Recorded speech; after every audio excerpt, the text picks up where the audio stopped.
What did happen for Niger, sir? I mean, now the main question with that. Because if you guys have a clue, I don't know. I Yeah. just not see. No be say person get like 100% grip Yeah. on waiting they happen for there, but of course there's been a coup that happened there. Yeah. And we're just trying to make sense of all the things, like the things that they unfold, on the part of the military guys that took over, on the part of Ecowas, on the part of the international community, Yeah. Yeah. be it Western or Eastern, in quotes. I think one good thing to say at the start of a conversation about something like this is that it seems to me like there actually is a lot of information that hasn't come out at this point in time. You know what I mean? Because it's like very close to the events. Mm. So like a major, I think even international event of this sort that's threatening to lead to escalation of force amongst neighboring countries always involves, following a coup, following like a season of coups in West Africa, always involves a lot Mm. of moving parts, right? So I feel, yeah, I mean, like No a lot of problem. what I've been saying that's supposed to pass for analysis is feels very like knee jerk, as in people just saying what they would have said anyway, regardless of Yeah. what the factors might be. Do you know what I mean? Mm. Yeah. I don't know. I've been seeing a lot of takes about it, like how, we're running into the hands of one imperial guys to the other, how coups Mm, have, been bad all over the African continent, how, France and the West are reacting to it, what Putin or Russia is saying at this point in time, what the military guy Traore himself has been saying, what the yeah, reaction of the people on ground has been. Like, so for me as a person, like democracy, as we call them, na good stuff.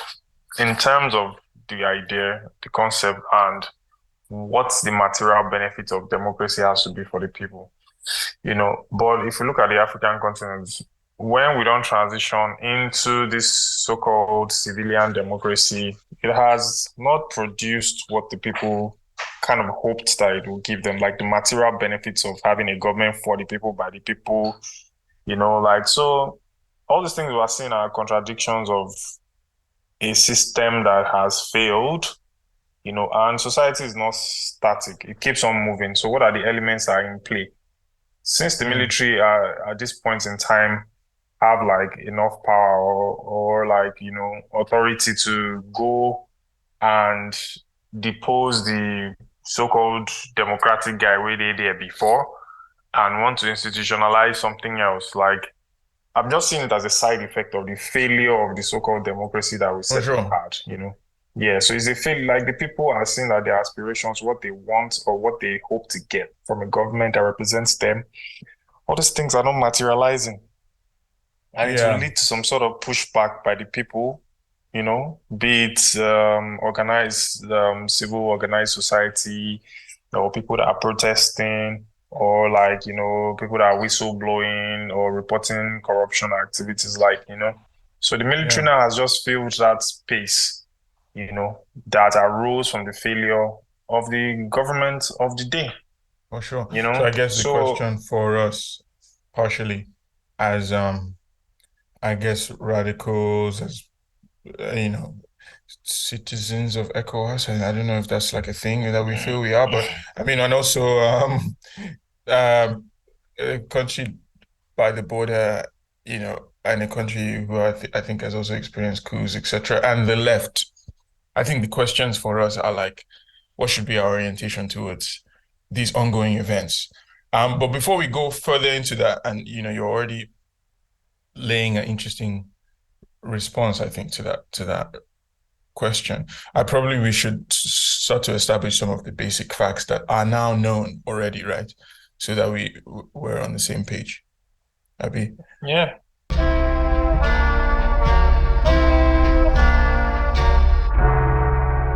I yeah, mean, so I guess Sheikh happened in Niger yeah. 26 July. So that's already been like over a week. Now, waiting on talk, Uh-huh. And I mean, I think an interesting aspect of it is that like there was initially some uncertainty about like how extensive support there was for the coup within the armed forces in Niger as to like whether or not it was just the presidential guard. But then shortly thereafter, there was a joint press statement with the all the major leaders, like the kind of senior level leaders of all the major armed forces, including the firefighters, Seth. So I mean, it was a serious, Just in case um, arsonist one. right? Yeah, no, but a serious cross guard or cross force Pollination, yeah. collaboration to say, okay, yeah, let's this is legitimate, or this represents at least the feelings of the armed forces. This is the fifth military coup since Niger gained independence in 1960. So, it's a coup-prone place. And this is the second attempted coup on President Bazoum, who Mm, has been in power, I think, since 2021, if I'm not mistaken, mm, in Niger. So the coup was widely condemned by the international community, and most interestingly, by our own dear ECOWAS, the Economic Community of West African States, which at the moment is chaired by the Nigerian President Bola Tinubu. So, and one of the statements in the uh, condemnation that ECOWAS issued was that basically all options are on the table for ECOWAS's response to the coup. The coup plotters should reinstate the president, and if they don't, again, ECOWAS, in addition to sanctions, will consider the use of force. And then following that, uh, some of the other coup leaders in Africa, in West Africa, where there have been, is this the fourth coup in 6 years or the fifth coup in 6 years? Something like that. they're about like we've had a lot of Yeah. them. Yes, Burkina Faso, Mali, Guinea, Yeah. at least, have Chad. come out. And Okay, West well, The Africa. Axis. and Mm, yeah, so I mean, if you include Central Africa, then Chad, Chad. um, recently, but Burkina Faso, Mali, Guinea, anyway, those three have come out to say that any attempts to intervene, particularly militarily in Niger at the moment, will be treated as an attack on Burkina Faso, Mali, and Guinea as well. Um, so that's led to a kind of standoff between the members of ECOWAS states that are condemning the coup, which I think is the majority of ECOWAS states. Um, you know, interestingly cuts across some who are running electoral democracies and some who are not exactly running electoral democracy. Um, and a lot of Western institutions, you know, France being a crucial one, the EU, the US. The African Union, is that a Western institution? No, but they are also they are also condemning the coup. And then on the side of the coup, in terms of political support, is also a Wagner Group, um, Mm, the Russian, um, what would you call them, private military company controlled by Prigozhin, which was marching on Moscow some weeks ago. yeah. So yes, I mean I've just tried to lay out the international dimensions. I mean we haven't Mm, talked. I think again, like I was saying, not too much is known yet about the domestic aspects, and because when we don't claim to be experts on Niger, or there's a few people who are actually starting to write good stuff about this that are experts, and we can link some of that stuff. I guess we can't probably go into a lot of detail about the domestic situation in Niger, aside from, the broad economic and political picture that OAG was painting. But in terms of the politics at the level of the relationship between Chiani, who's just done this coup, and Bazoum, and the previous president of Niger, all of whom have known each other for decades, um, there's probably not a huge amount of detail we can share on that. But at the same time, I think it may be interesting to respond from the point of view of like being in Nigeria at the moment mm, and, being aware of the wider history of the left in Nigeria vis-a-vis popular resistance in West Africa and the roles coups can play or have played in Africa. I think it would be Mm. interesting for us to respond. I mean, OAG was already um, trying to think through that stuff initially, but Emeka, do you want to also just kind of like what have been your knee-jerk responses as you've been encountering these events? For me, man, if I'm actually being honest, I haven't followed the events in Niger with particularly rapt attention as Yeah, such. So I guess that fair enough. that's me saying that my knowledge of what's happening in Niger, primarily is gotten from secondhand sources. And Mm-hmm. of course, that there's a limit to how one can then delve into the issues based off of that. Sure. But I think that for me, what's my own issue with it, is two things, that or maybe even more.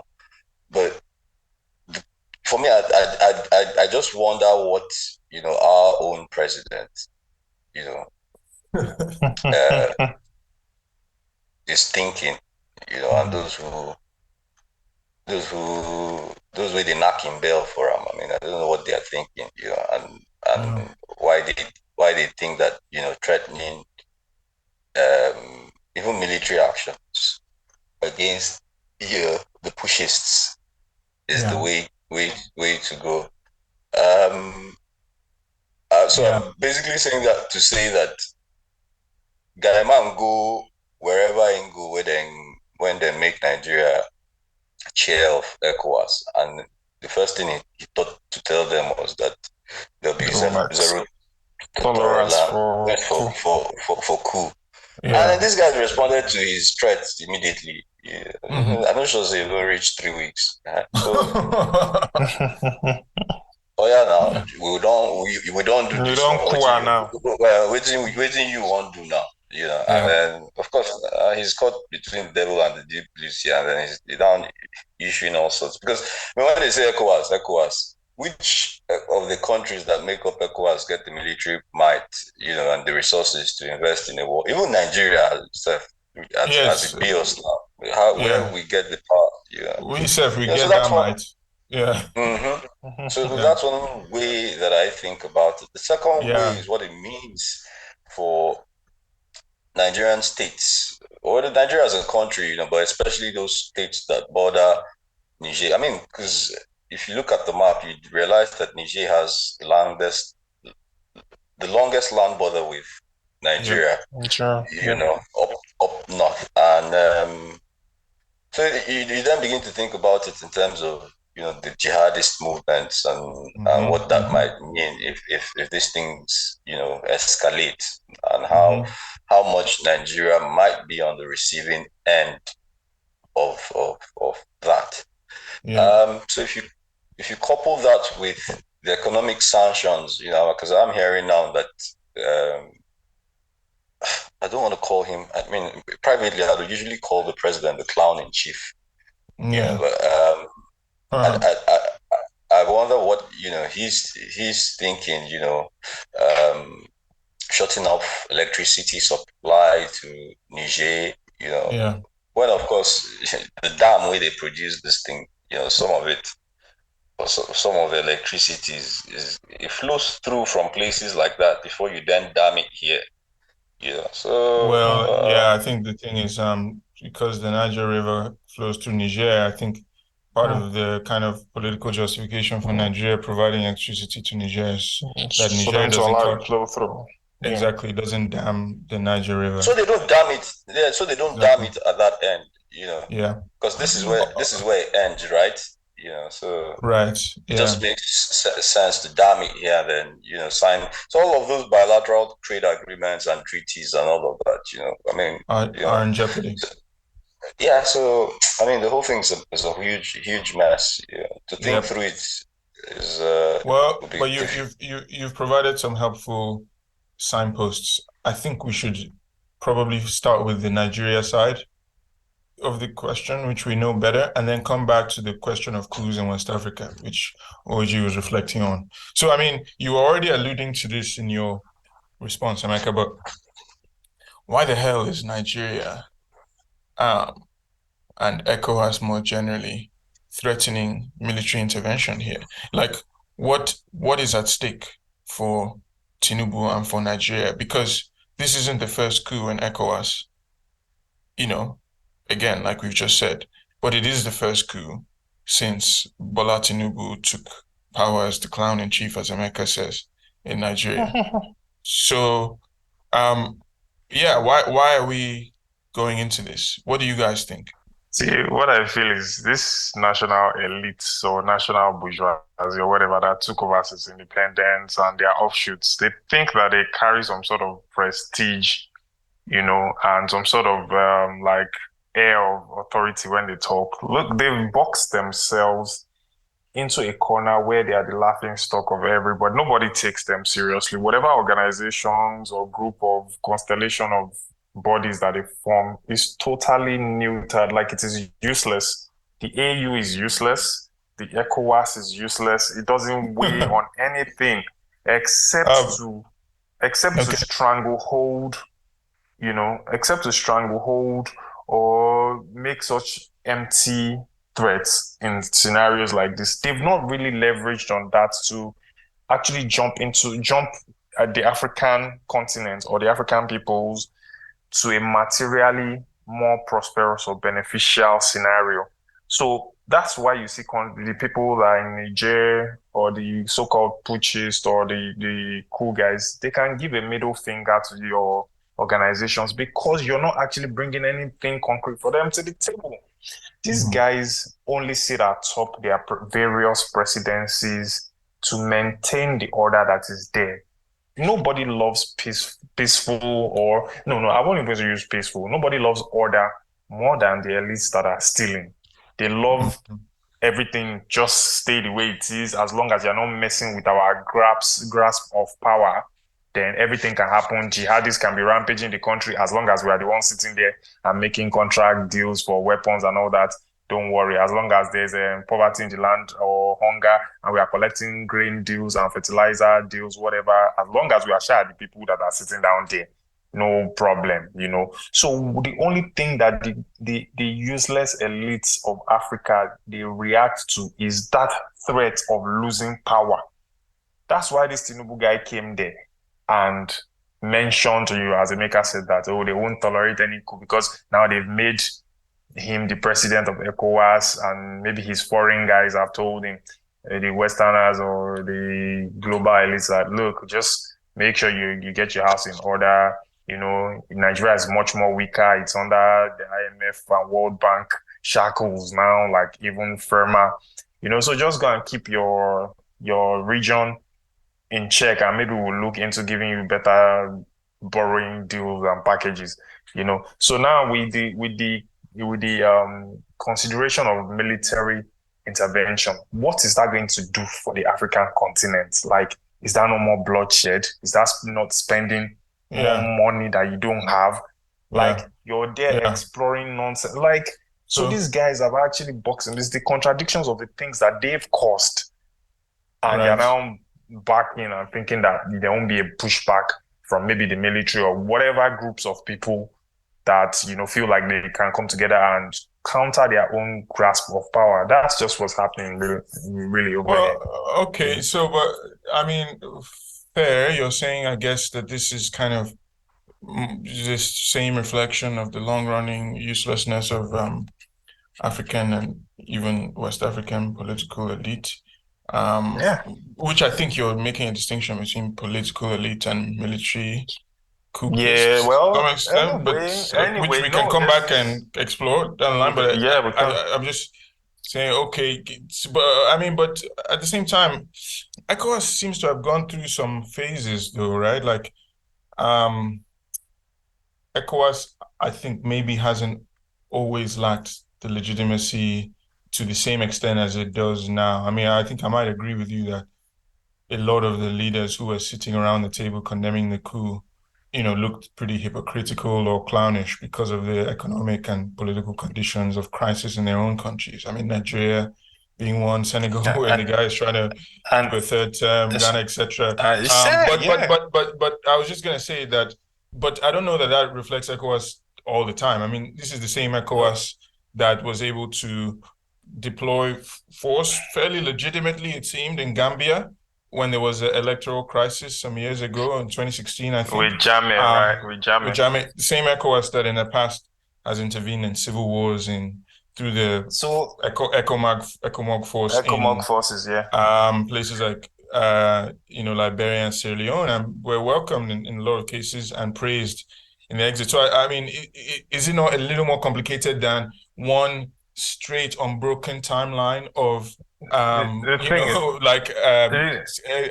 come back to you, AG, because I want to see how.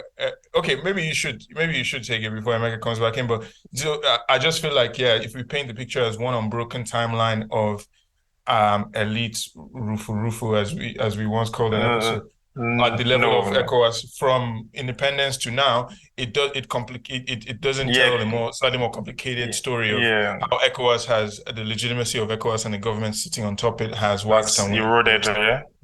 So then maybe there's something more peculiar about this moment that leads us to better understand what's happening and why, crucially, why Nigeria is trying to take this kind of more forceful response than simply one that paints like that kind of broad historical, brush covering various different periods of ECOWAS history.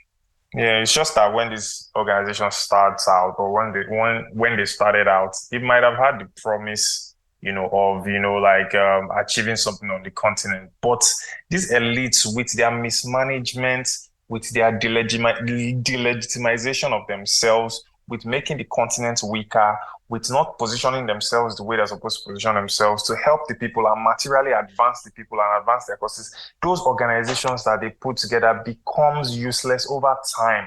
Now we are at the crescendo. Well, I don't want to say it's the crescendo because ECOWAS and AU might become more useless, but it's now gotten to a point where we don't need the crescendo of their uselessness. Now, ECOMOG started out nice, at least as a regional force, we could, in quotes, keep the home in order, do what we're supposed to do, what is expected of new, regional powers. Let's do this, intervene, solve problems and all. But because everybody don't go on their own trajectory of, keeping their people suppressed or oppressed, people are getting poorer and all, then the organizations, maybe they they fund the organizations the way they're supposed to fund itself. And, different corruption in appointing people, different things to just make that organization lose its legitimacy. And then when people start pushing against it, that look, what has this ECOWAS, what has it even done for us outside? Okay, we just started. So people are tired and they may be yearning for something new, So it explains, again, things don't stay static. It either rots or you prevent it from rotting by adding something new, preserving it, pimping it up, to making sure it's nice and all that. But if you have an organization that you've created that's not materially advancing people, that people can't see, it's just like, we're just going and attending conference, all of us. The thing is rotting away, and it has rotted up to a point where you're now threatening people with force to adhere to your ECOWAS. And the pushes are telling you that they don't care about your ECOWAS. Straight up, they're telling you that they don't care. Because it hasn't added anything to their, it hasn't put anything to their, it hasn't added any butter to their bread. So Emeka, I wonder how you take it. I mean, basically, the question being, why is Nigeria and ECOWAS threatening force? I mean, and LAG is kind of, painted a wider picture of ECOWAS's, I think, institutional decline, at least from his perspective. Do you think that's what's at play here primarily, or are there other factors that you might want to point to account for, or at least to explain to yourself why the hell Nigeria would threaten, at the head of ECOWAS force? You don't talk and finish. I can only try and explain to myself. I never ever understand what's in the happen. Yeah. But Buiji, calm down. I can sense the strain of anger in your voice. Why you not go first? The thing be like joke to me. In fact, not joke. I don't like to you. Why don't we joke? Not joke. No joke. Yeah. At least when they do the coup, they don't really kill anybody. They don't. Thankfully. That's not the one with the switch. So right now, as far as we are, that's as it stands, it's quite kind of like a big joke to me, especially because even the so-called chairman of Ecowas, I mean, I read that he sent delegates. I mean, the guy's just running up and down the whole place. So you've threatened, as a body, ECOWAS. And I think first things first with the ECOWAS bit is to say that ECOWAS is the economic community of West Africa, So not the military. The basis for that bloc, for that regional bloc, now to strengthen economic ties, between West African countries, which if then pursue, will give it that weight, that stature, as a body. But I mean, how many trade they happen between Nigeria and Niger to start with, or Nigeria and then? Actually, a lot. A huge amount of trade happens between them, but a lot of it not because of ECOWAS, but despite ECOWAS. So, but my point actually is that Nigeria will trade more with the West than it will trade with its regional, counterparts. I mean, that's the point that I'm making with how much trade. Most of our trade, if you look at the figures, Europe, it'll be France, America. But anyways, sure, yeah. I guess on the level of like formal trade, and I think on the level of like but government revenue and stuff, that's indisputable. But I just don't want to minimize the cross-border. No, I agree with. I mean, a lot of informal trade. I would know this. Something I'm interested in. Happens. Between Cameroon, you'd be surprised even with remittances. How much remittances come to Nigeria from the West African neighbors. But that's, like you said, irrespective of any efforts, any conscious efforts by the governments that make up this regional bloc. But you see, it's you go and put yourself. I mean, why would you put yourself in a position where it's just inhuman?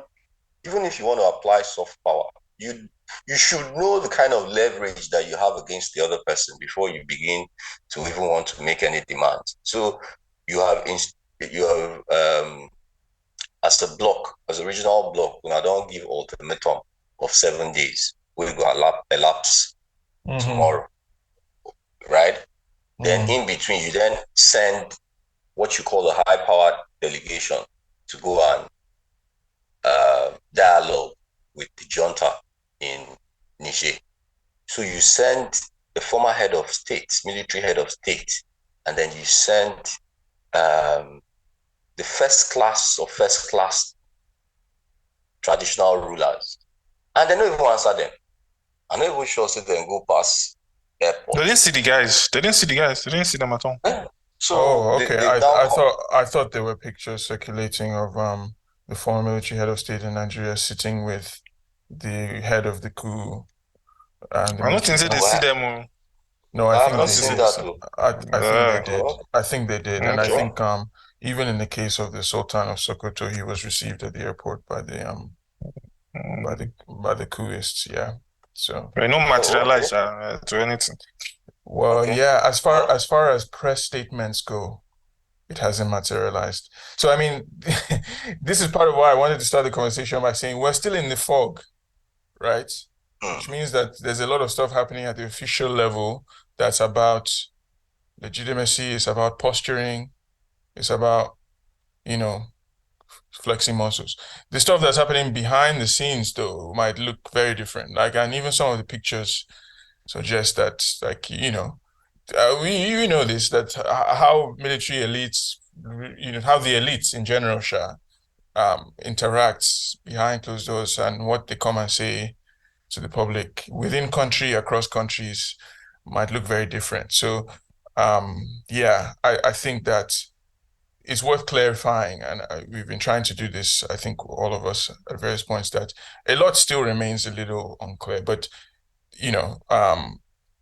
that being said, some of the outlines we spelled out are clearly in effect, right? That despite the threat from ECOWAS, the junta is still in power, and it's not clear that they're going to reinstall the president tomorrow. So what will become of the situation now that Nigeria has issued this or ECOWAS has issued this 7-day ultimatum, which is just about to elapse? Yeah, I mean, for me, it's about legitimacy. That thing about legitimacy, because our own president has legitimacy issues as far as I'm concerned. I don't know about any other president.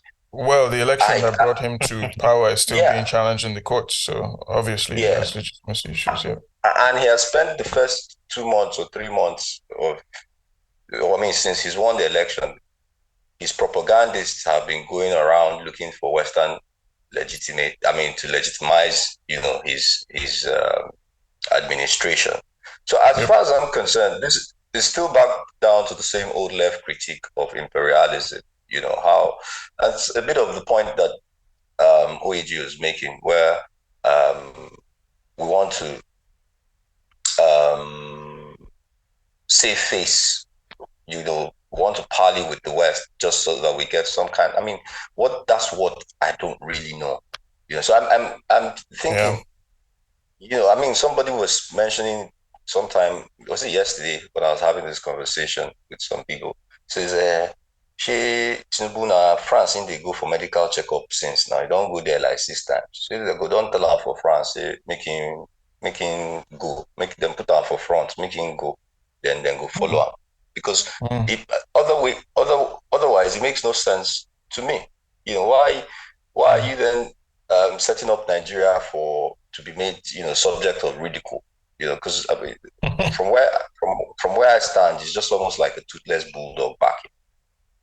No, right. You will not get the consensus you need for that war in Nigeria. Already, clerics in the north are already, sounding notes of warning that that's not a war that it's going to rub off them. Negatively. They're going to be on the receiving end of it. So you then begin to think about how Nigeria thinks about foreign policy, just to even start dealing with its own neighbors. Because that's like the biggest test for Tinubu right now. What's your vision of our foreign policy? So I don't know where he's going with all that threat. I just pray that we wake up on Monday and then he's come to his senses, to be honest. Let me draw out one aspect of that before we move on from the question of why this response from ECOWAS. One aspect that's been lurking behind our analysis is the question of the West's interests, right? So I think a lot of the analysis has emphasized the fact that Niger is a big uranium producer. I think some substantial percentage, at least a non-negligible percentage of France's uranium comes from Niger. They say 80%, something like that. No, I think it's something like 15%. Oh, okay. Yeah, comes from Niger, but that's significant, because of the way that a lot of these energy value chains are run, and how these commodities are priced. And then, the US has military bases in Niger as well, at least a drone base, in its, let's call it, counterterrorism support initiatives that it carries out in West Africa. So some analysts have wanted to focus on that Western international dimension and saying that that's the key driving force in why ECOWAS has responded as it has. You guys have painted a much more complex picture, talking about Tinubu's legitimacy, ECOWAS's legitimacy over time, which OAG has talked about. To what extent do you think that question of Western interest is on the table? You guys have also both touched it. America talking about Tinubu going to France for medical checkups, etc. I know you're euphemistically referring to that deeper connection potentially between Tinubu administration in theory and the French, So, to what extent do you guys see that Western interest as being a driving force here? Is it the main reason why these things are happening? Why ECOWAS is threatening this response? Or is it just part of the wider mix? I think it's a mix of everything because if you look at these our leaders, one, are they neo-colonial? If they are neo-colonial, we can do like a flow chart. Like, so are they neo-colonial? Yeah. If they are neo-colonial, yes, then neo-colonial to who and who are they answering to? If they are, then who are the people telling them what the things they are supposed to do or not? But if they are not neo-colonial, we'll cut it away. But to me, they are neo-colonial. It's a mix of legitimacy for the Nigerian president. He just got there under questionable circumstances.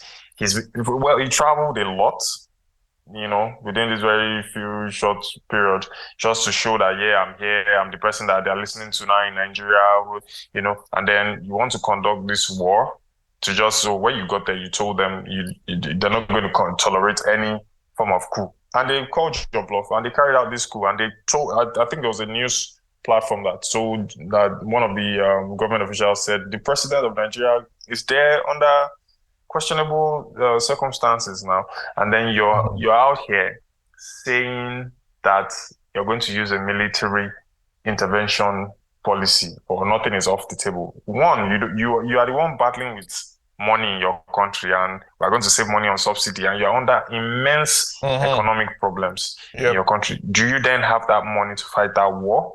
If materially you can't carry out that, then where are you going to get the logistics and support from? And then you are having other countries, like I just saw a video today where like some US government person was saying, yeah, they support ECOWAS's strong response to, the putschists in Niger and all that, So we have to look at that mix. Like, yeah, they might have some logistic support that they want to get from the West or wherever they're getting it from. And that legitimacy, that international legitimacy of going in there, getting logistic support and doing whatever they want to do to maintain that neo-colonial ECOWAS order, like that order that has perpetrated and perpetuated that lack of integration of the West African states. It just herds West African countries together to service foreign countries better. And at their whims. It does, it just hurts them together to service them better. Okay, but again, I was suggesting earlier that I think the nationalism of ECOWAS waxes and wanes. So I don't know that I want to paint a picture of ECOWAS as simply always a stooge of Western interests. Although I like your point when you say that in a way, ECOWAS is more so preventing West African integration rather than encouraging it. That's what it has become. Yeah. Right. Yeah, okay. ECOMOG days have changed. Those days have passed. Well, but I mean, the last ECOMOG intervention that was widely seen as successful to oppose the threat to democracy was in 2016. I mean, it's not ancient history. They just recently were in Gambia and they were applauded. In Jamaica. They will, because Jamaica has been a big spot. Well, yeah. So that goes to suggest that we can't simply say that everything ECOWAS does will necessarily be against the interest of quote unquote democracy or the African people or institutional strengthening or whatever, right? Because even just recently there was a fairly well respected ECOMOG intervention in an area of West Africa. So, but I mean, okay, I see your point there when you say that. Right.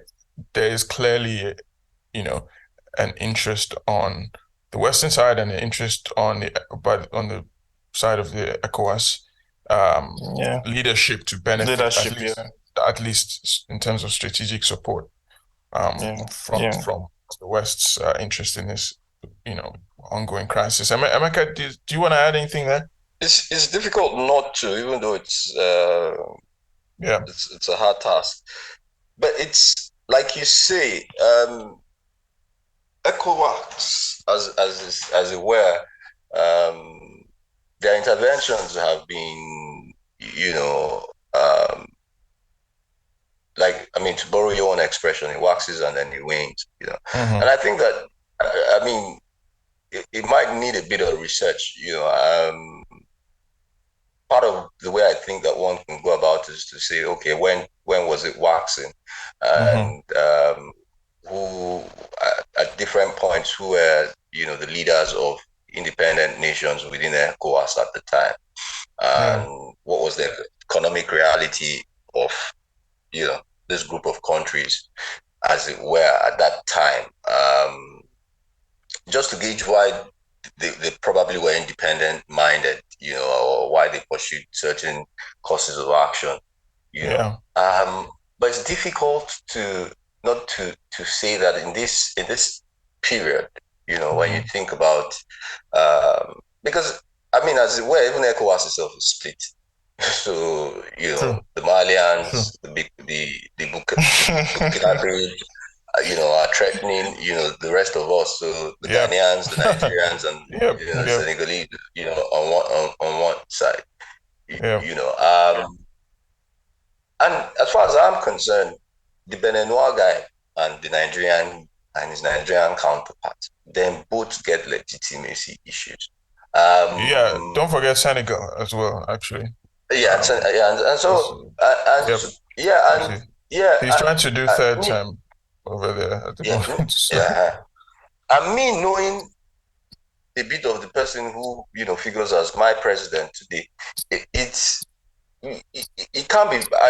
I cannot take away the fact that he's trying to do at least France, who has major interests in a favor, because France can't be seen to be leading this charge. An African country would be. I mean, it's preferable that an African country is, and what better African country than Nigeria? So I mean, when you were saying, even though you were saying, where's the money? They will get them now. If you don't work out, una just start. We go provide. We go fund you now and logistics, everything. We go fund everything. We go fund and for now. You just be there as the figurehead. Because what you need to ask yourself, what's Nigeria? Which thing will they gain from the extractive industry? Well, look, I would say one thing that we're not necessarily. It doesn't contradict what's been said, but I just think it's a point that we should also put on the table, which is that the West African leaders who are wearing suits and agbada,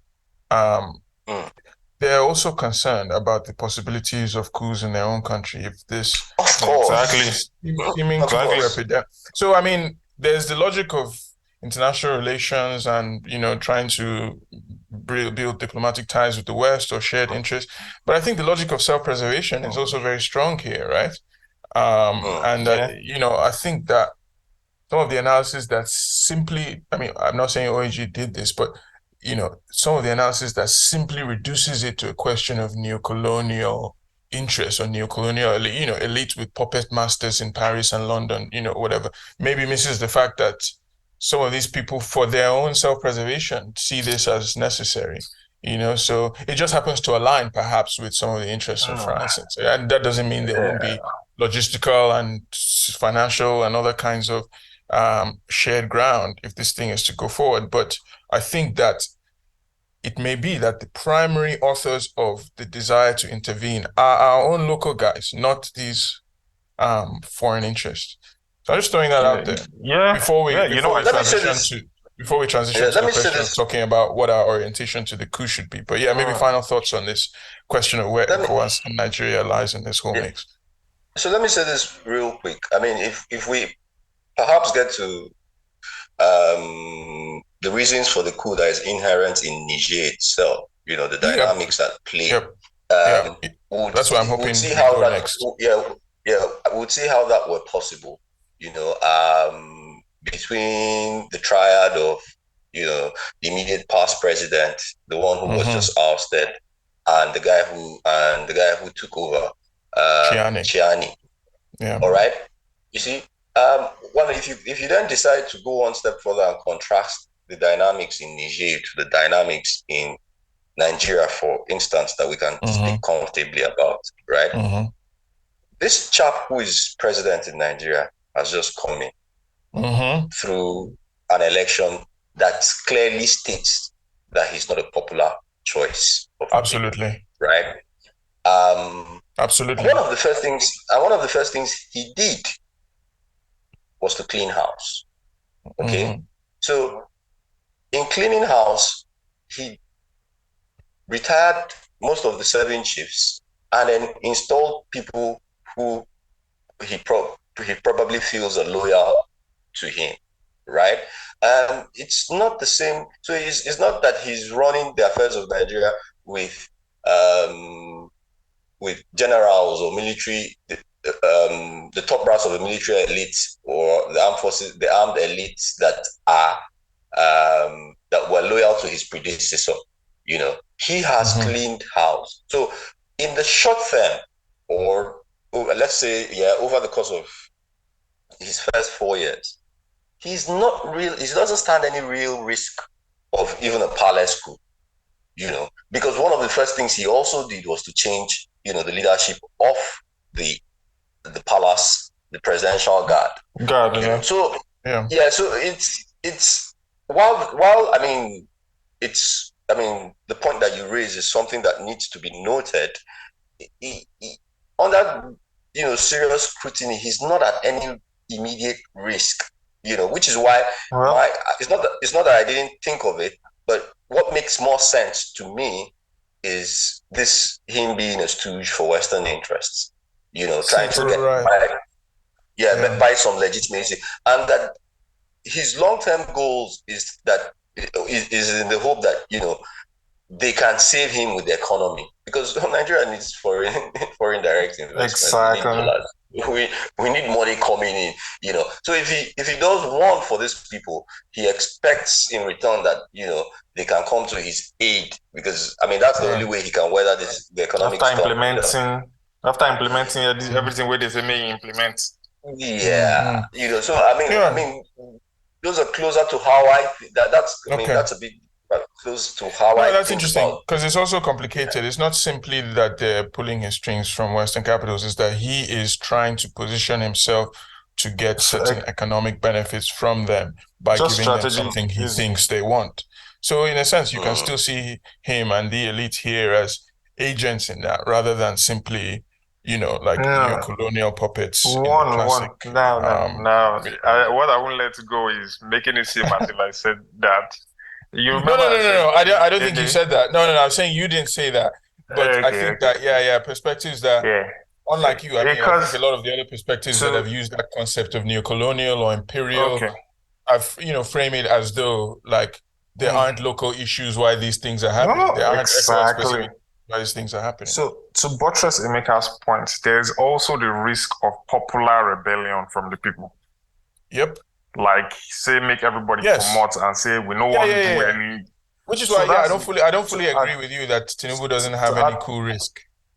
To add more to that, he's also scared because that NSAS, whatever it is, would have done something to the zeitgeist of these guys. Like they know that there's that possibility of the people coming out, especially when you're implementing these nasty policies on the people. And that aside, again, like when you've had governments that have failed systematically over and over again, expect some sort of pushback from however it comes. Maybe in a form of military, whatever, and all that, where people go, it will come somehow, some way. And if it's to take the people for a ride and still funnel them through military, when we're not going to do anything, it's still part of the contradictions of the failure of their own government or governance to put the country on a developmental pathway. So that's what I see it as. And if it now coincides or overlaps with the interest of the foreign guys, then, but the major or principal contradiction is what is on ground. The bigger or secondary contradiction is the bigger framework. Because if you interact with people that want to recolonize you or you are neo-colonizing and you have revolutionary ideals, you'll be able to go onto the table and negotiate for what favors your people the most. Right. So that's it. Okay.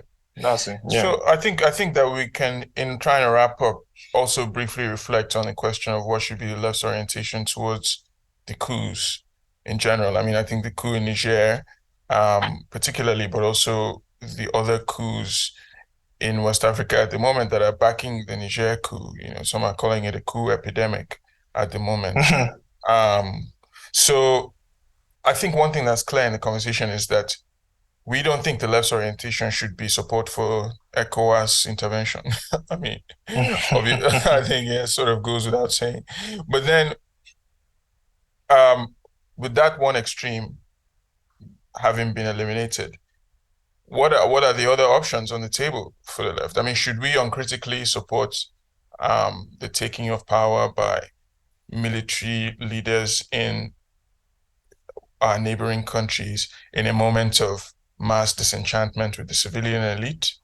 Or are there maybe other alternatives that are worth considering or pointing to at this moment? And I say this because there has been, to some extent, I think maybe less so among Nigerian leftists, but a kind of West African or some diasporic Pan-African leftists, some level of excitement about what's happening in Niger. As you hear people talking about, oh, is this an African summer, or Africans are taking their destiny into their own hands, or these kinds of things.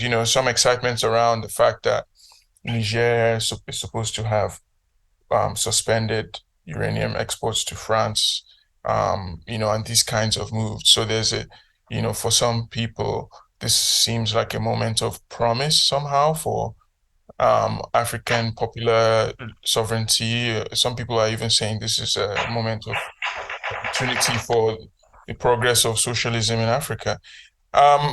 Do you guys feel as happy and optimistic about the possibilities opened up by these coups for sovereignty or socialism, or should the left have a slightly more skeptical orientation towards these developments at that level? What do you feel? I mean, which Pan-African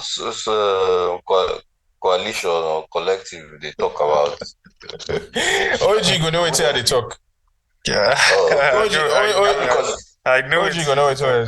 I feel like make them give me an example and make them not call Sankara. But I know it's you to talk. I know it's you to talk. No, because that's it, Emeka. You see people who are like, wow, like the young coupist junta leader from Burkina Faso gave this speech in Russia, which, by the way, I couldn't make heads or tails of that speech, so I don't know. Like, I listened to it and I'm like, what the fuck is this guy actually talking about? But I mean, I think a lot of people were like, he said something around Africa. The 33-year-old guy, Abby. Yeah. So not to be too hard on the guy, he's a young guy, but I'm also like, what is he saying? But then a lot of people were like, oh my God, like this guy, it's like the new Sankara because he's going over there and saying African leaders need to be independent. It's like African leaders always say that in the West, or like what else do they say? Is it because he's wearing a uniform and like is a young guy? And I guess it's like all right looking as well. So I guess people are like, this is the new hope for African liberation and socialism. So Emeka, yeah, people were saying this. I think OAG can probably attest to this to some extent. How do you feel about that response from the left? Do you think from some segments of the left? I mean, I think maybe probably the younger elements. Not the young ones. You don't have to answer my question. Not the young ones. So, but I don't want to have nonsense. But I think, I think it's too early to ascribe any form of revolutionary. Revolutionary painting to this. Is too very, very early, like, to do that. And secondly, we shouldn't fetishize, like, say, they can't chase this elites away with the civilian. What if he's come here to just strangle the chain of value chain so that himself will get more better negotiation, power? He could be doing that, because I don't want to be the one that will say inherently say military everything are bad or this. I don't want to do that because I'll be the one. Don't worry. Don't worry. I mean, I think I think the rest of us are a little more. I can be a little more. I think dismissive of the military, but I'll let you finish your point. Yeah. So, like, it's what you come and do to the material lives of the people. What do you come and do? What are you going to do? And how are you going to do it? Because for all that I know, okay, I've read some articles or thing that when the young coup is the Traore guy in was it Niger? Yeah, Niger, when he came and put the prime minister saying actually the guy we educate Thomas Sankara or something like that, say the guy in one Marxist thinker, blah blah No, blah, sure. I think one Marxist was appointed by the Niger guys. Yeah. So, but my own still is what because moves Babangida are too you appoints making? many Marxists now, including some of our friends. And So, it's not the what first time moves? that coups It's not in the West first. Africa See? or in Africa have Yeah. sought legitimacy by aligning with seeming Yeah. defenders of, popular So the questions aspirations. we have to ask ourselves that what are you doing, or what active moves are you making to better the lives of the people? We know you arose from the contradictions of, a society we know they function, we don't they stagnate. But what are you doing, and how are you transforming to organize, mobilize the people for them to actually be in charge of this country that you've taken over now? So what are the people going to? It's too early to be calling this guy Thomas Sankara and all that because it's just mouthing anti-imperialist rhetorics and all that. It's too very early. I wouldn't do that. But what I just see as a principal contradiction is the failure of the ruling class that has brought about all this yama yama nonsense. Because your Bible will say, when big fuck up, when it slam you for ground, little fuck up will climb on top of your head. What was that? So, speaking to Yoruba now. Which one is okay, he say tíyà kékeré bá gbéyàn ṣánlẹ̀. Tí ìyà ńlá bá gbéyàn ṣánlẹ̀, kékeré máa gorí èèyàn kọjá. So that's the thing. You have to ensure that your country is functional. It caters to the aspiration of the young people. It takes care of the old people. It makes them want to live and enjoy themselves, make something of themselves, so that people don't go day desperate today. If you don't do that, then what are you expecting? It's going to be a mix of terrorism, a society that is hopeless, people just resorting into self-help, a society that self-cannibalizes. That's what you have. And people in Nigeria, you have unemployment statistics where they're staggering. And they're essentially wasting people's youth away, youth time. You're wasting it away. And you're thinking that bad things won't come out of that. On top of that, we now have an election that further hammers and makes it feel as if the people are helpless in determining their political future. And you're telling me that coup should not happen, or you should not be afraid of coup. It will happen. So what are you guys doing to fix up and ensure that this kind of things don't spread around the continent? That's the thing. If we don't solve that one, then coup will happen now. Regardless of if not Thomas Sankara come or if not be anybody. Or if not Abacha. Yeah, if not Abacha. It go happen. So that's the main point. Yeah, fair enough. And I think you've summarized that pretty well in terms of the reality that it is that underlying illegitimacy of a lot of these governments from the point of view of actually delivering goods for their people that sets the stage for these coups to happen. Yeah. But once they do happen, where do we stand? Where should we stand on them? And I guess you're saying it's complicated for you. You can't simply dismiss them on the basis of they're being led by the military. I think Emeka is a little more skeptical. How do you feel, Emeka, about these? It's not that I'm not skeptical. Don't. No, sure. No. I hear you, but it sounds like you allow a little more space for us to give them a moment. Give them a moment to see how they perform before we decide on our orientation. Emeka, are you on the same page? No, I'm not on the same page. Okay. I mean, if you're looking for justifications for coups on the African continent, you'll get them aplenty. In fact, they come a dime a dozen. Right. And then what you find eventually is that a few years, maybe even months down the line,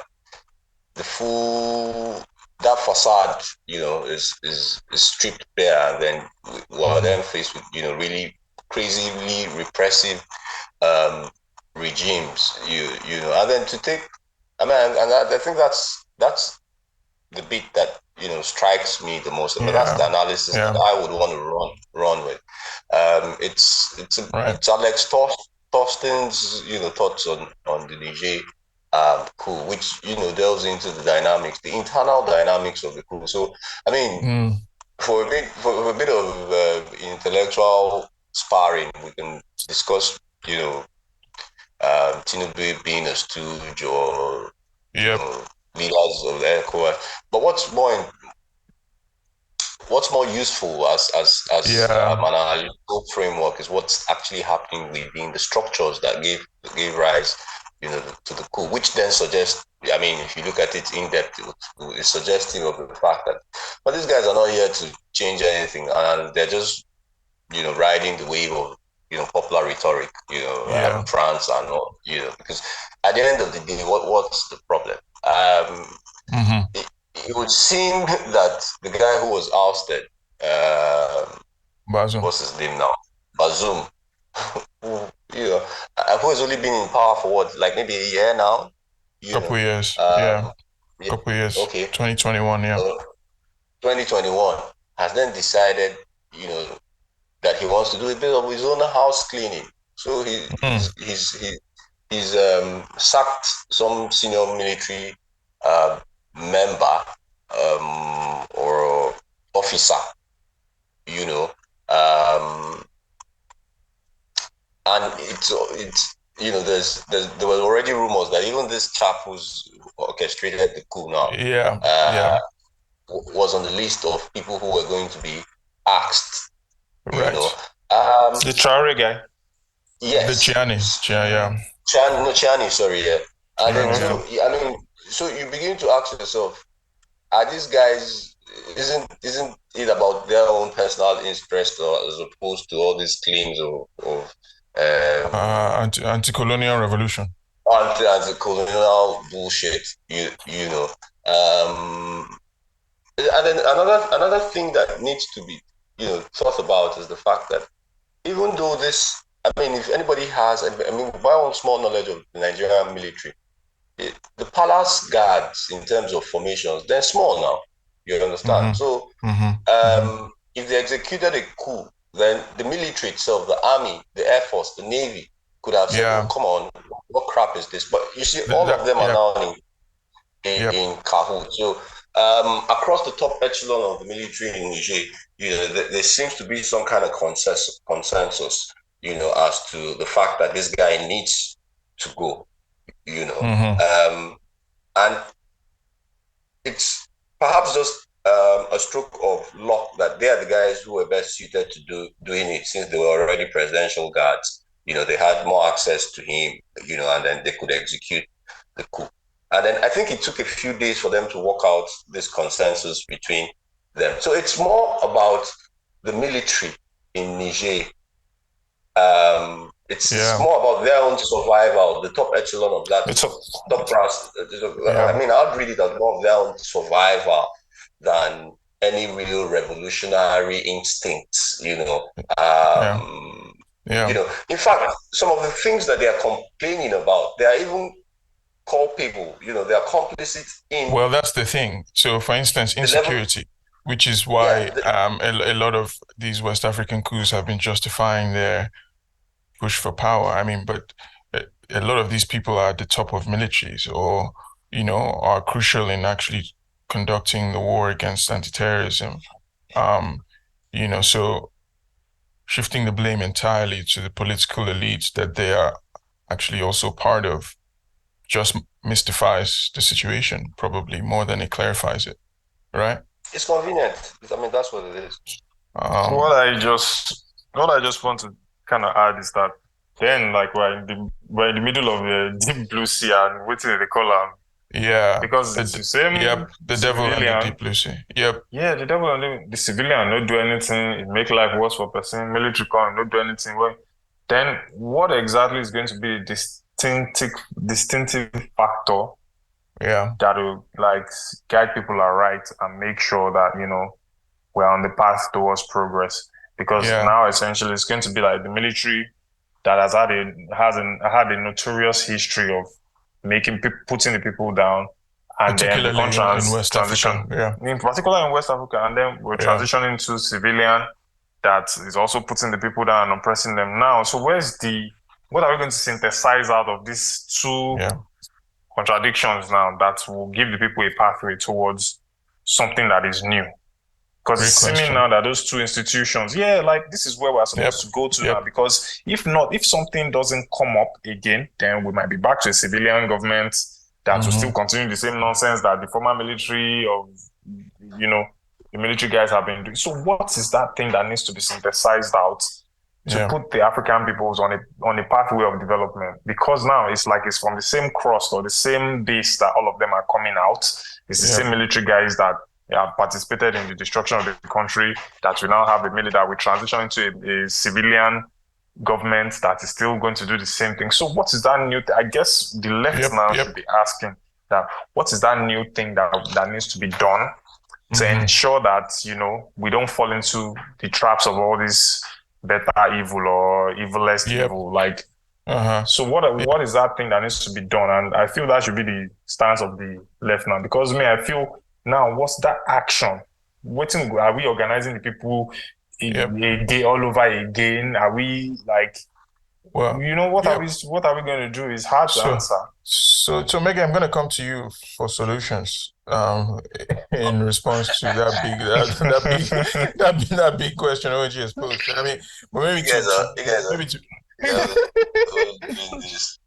like people think Nigerian left has anything to teach anybody. No. Okay, let's talk about the left in West Africa in general. Like, and I guess some of our Pan-African supporters and friends, like, in the diaspora, a lot of whom are interested in this conversation, right? So it's like, what should be the left's orientation towards this? I mean, okay, so we've dismissed the two big extremes: support Ecowas intervention and uncritically support coup plotters. So what is the alternative left there? And like, what does this tell us about, where the left is and where the left should aspire to be in these kinds of moments? Well, this question it would be better posed to, the old guard of the left movement in Nigeria, not be we young people. But I mean, it's the left. I mean, and there's the case of Ghana. So there's the case of Jerry Rawlings, if you want to think about it. There's also the case of, to some extent, our own Ramatism. Muhammad. And then, of course, Sankara himself, right? And then Sankara himself, as leading lights of some quote unquote, revolutionary vanguardism, from coming from the military, the revolutionary role of the military. Right.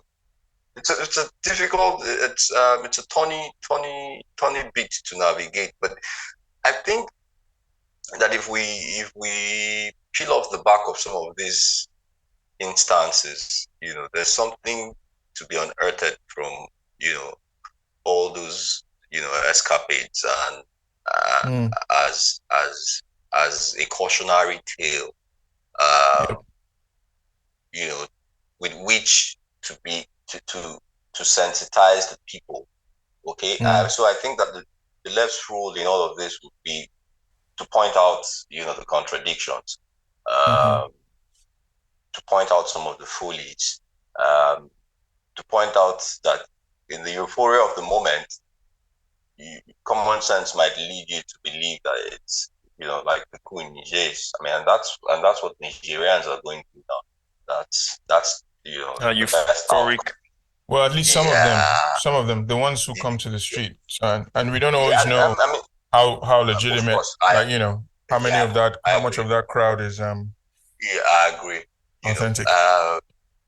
But let's even, for the sake of conversation, say that they are usually in the majority, or that they're split 50-50, which even if it was 60-40 against, it's 40% is still significant. So I mean, quite so. So part of the response of the left is to make sure that in times like this, that the citizens know better.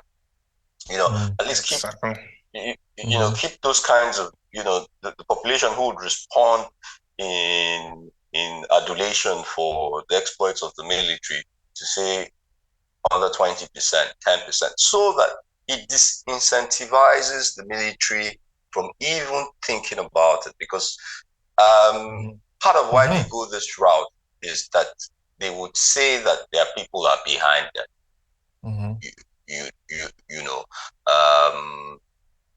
Part of the reason why even an ECOWAS intervention seems foolhardy to me is that the people seem to be rejoicing that Bazoum has been kicked out.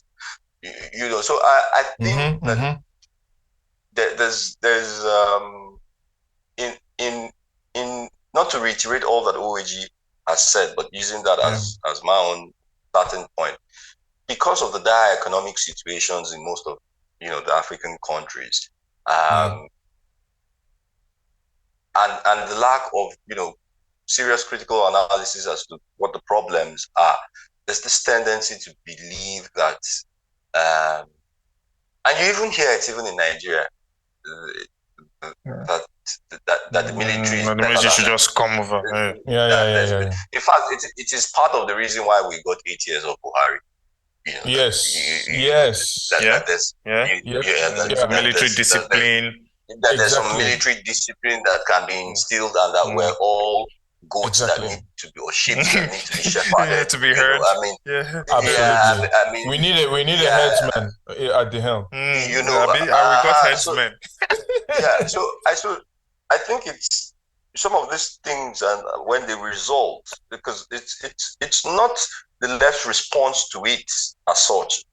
It's actually how the lack of response. What the left, what it does to forestall, this kinds of situation. So it's not the left reacting to the news, but the left taking, leading the charge against, and things like this. And one of the best ways I think that the left can do this is to find to fashion out a program that brings it to power, but not just brings it to power, brings it to power so that it can show how differently things can be done. So that within the African continent, or at least in West Africa, for instance, examples.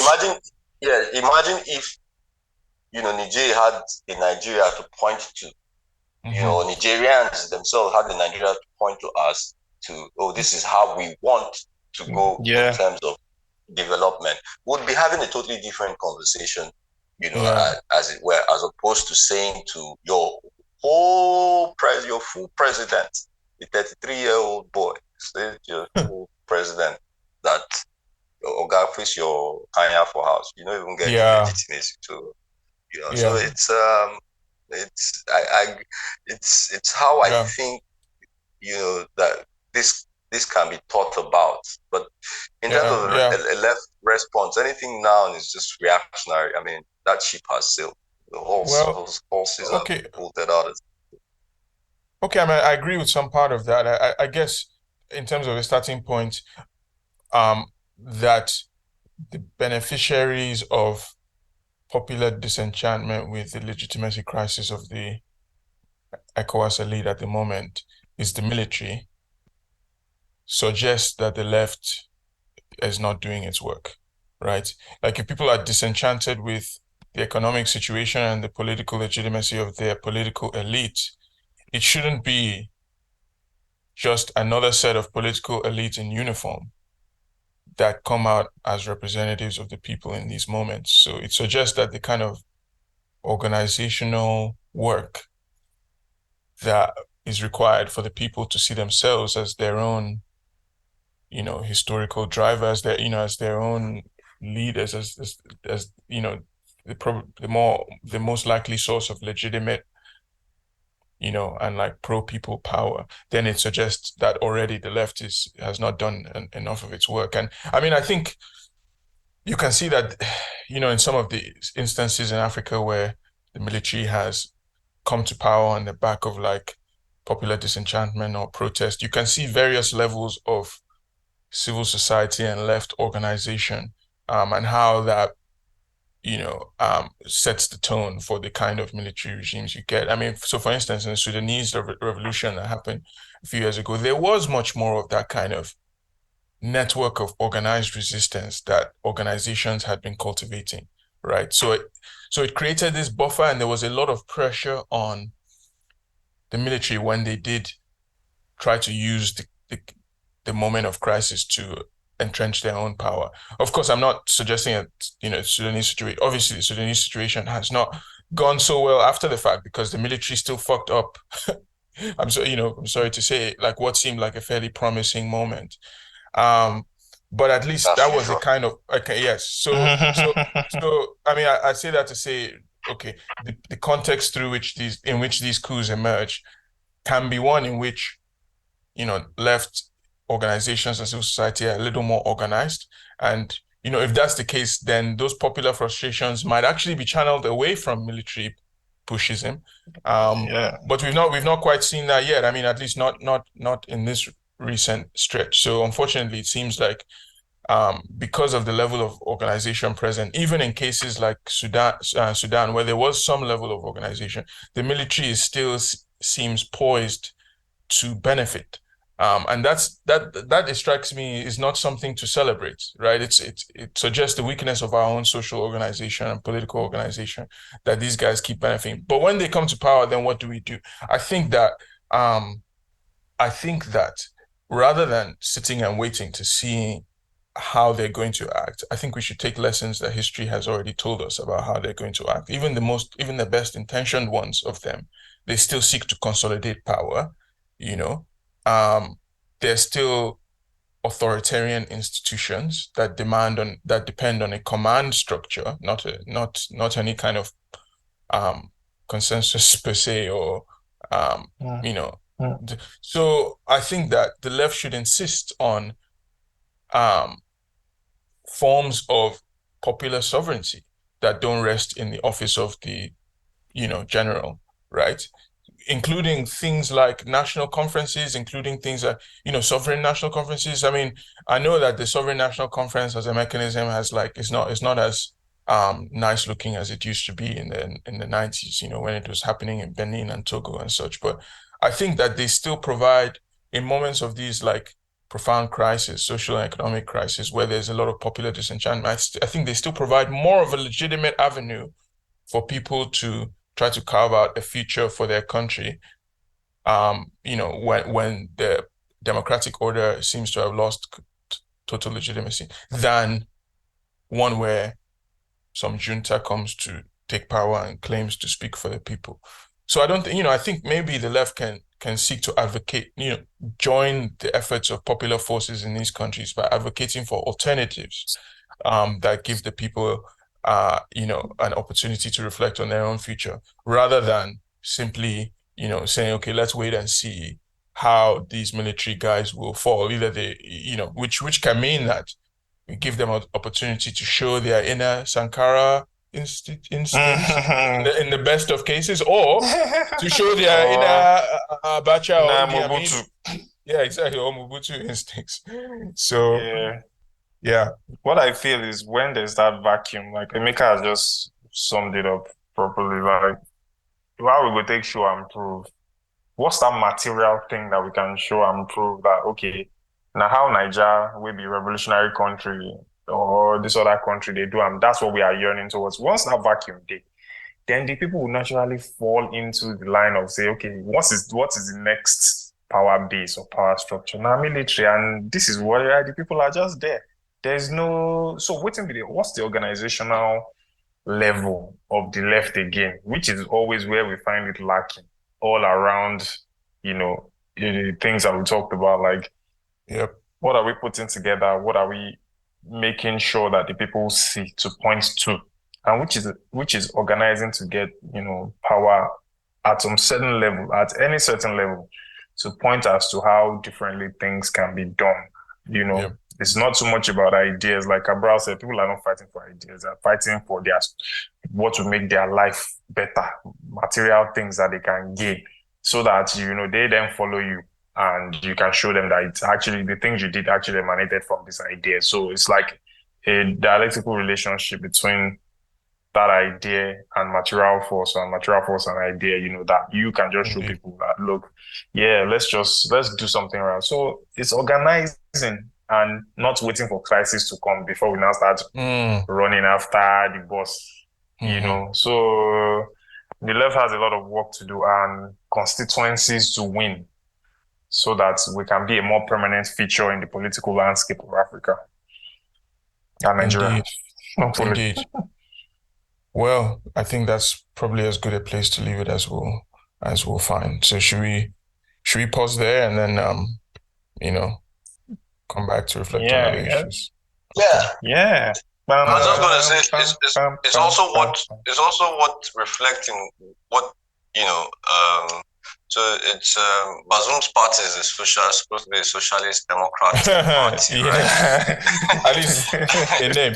Absolutely. At least in name, But I mean, it's not even my focus. But I think that's also what reflecting on what the response of the opposition to that party, is what it has done to this coup.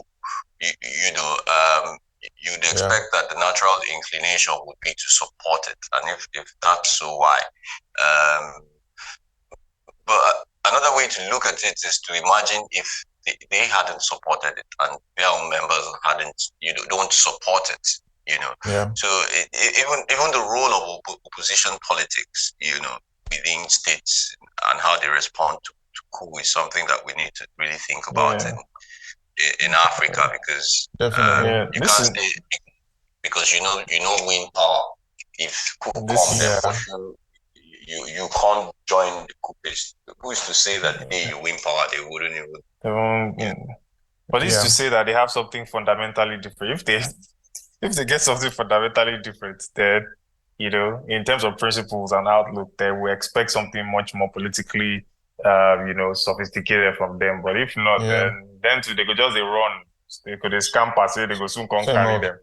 Because I think historically, the left has always been anti-pushists, well, that's the thing. Not necessarily in Africa, but sure. Like, let's just but not necessarily in Africa and West Africa in particular.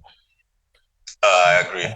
At least not with the intellectual backing that even from some Nigerian socialists that Rawlings got. That's well.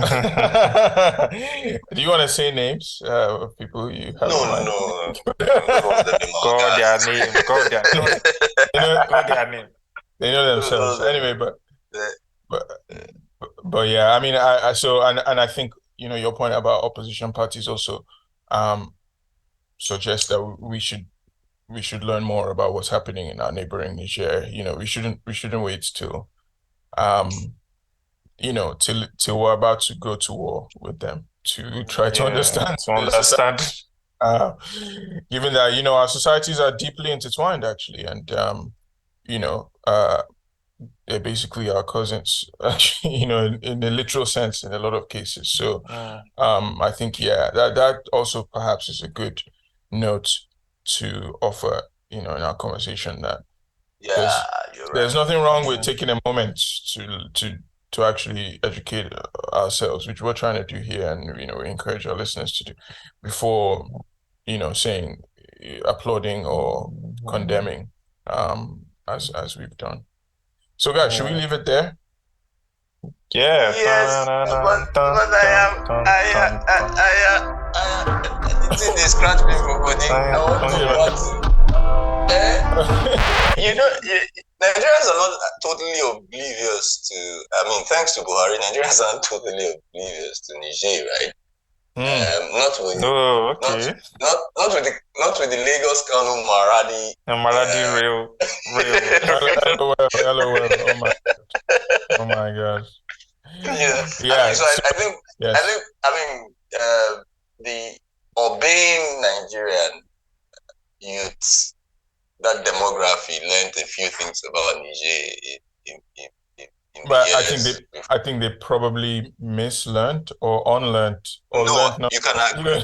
You know, We're not going to argue about that. I agree with you. But But they just knew about Niger. at least Niger figured in popular Yeah, sure. discourse. So why Yeah, would I okay. build railway they go Niger? Which Oh, can Niger. they happen? So They even lambast Niger say Buhari. I This is- swear down. Unknown to this guy, that's like a big economic, like you know, it could be. it is. It really could be, yeah. Like, yeah, and then the yeah. tons of money that Nigeria could rake in from that. But anyways, Yeah. Right. Okay. So I guess that's let's say our goodbyes, right? On that note,